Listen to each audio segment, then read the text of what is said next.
The unfortunate Lord Thornley lay face down on a lush, red Turkish rug soaked with the poor man's blood. A jewel-encrusted knife jutted from his back. Ravenna gasped, but her curiosity soon overrode her initial fright.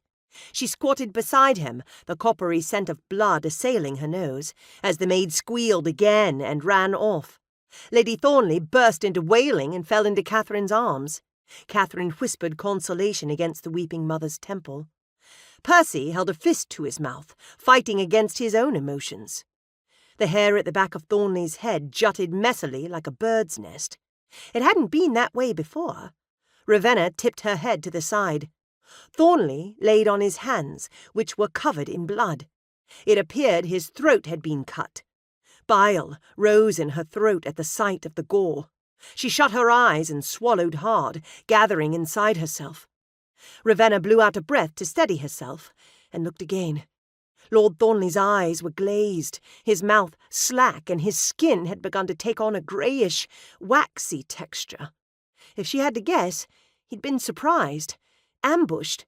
But how did he land in this peculiar position, with his hands tucked under him and his hair mussed? Perhaps the killer set upon him from behind.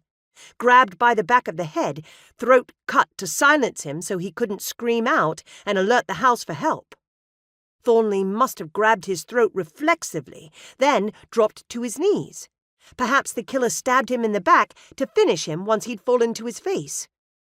The metallic scent of blood hung heavy in Ravenna's lungs, making it difficult to breathe. Nausea and emotion overcame her. Though she disliked the man, she never wished him dead and didn't relish his murder. She wouldn't wish this horrid death on her worst enemy. He was a man who had behaved poorly, yet there was always room for redemption while he lived. He might have been convinced to be a better man. Now, however, he was out of reach of such an opportunity. Lady Thornley's cries plucked at cords of sorrow and mourning she carried from her own recent losses. She swallowed down the lump of sadness rising in her throat. Tears pricked her eyes as she removed her handkerchief from her bodice and lay it over his face. Poor Thornley. Bless him. Ravenna stood and moved back from him. Searching the faces of Thornley's family, she whispered, I'm so very sorry. Ravenna surveyed the room.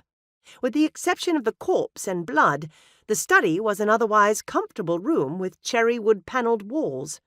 A white marble fireplace flanked by 2 green leather wingback chairs held the wall across from the desk. A drink table sat between the chairs.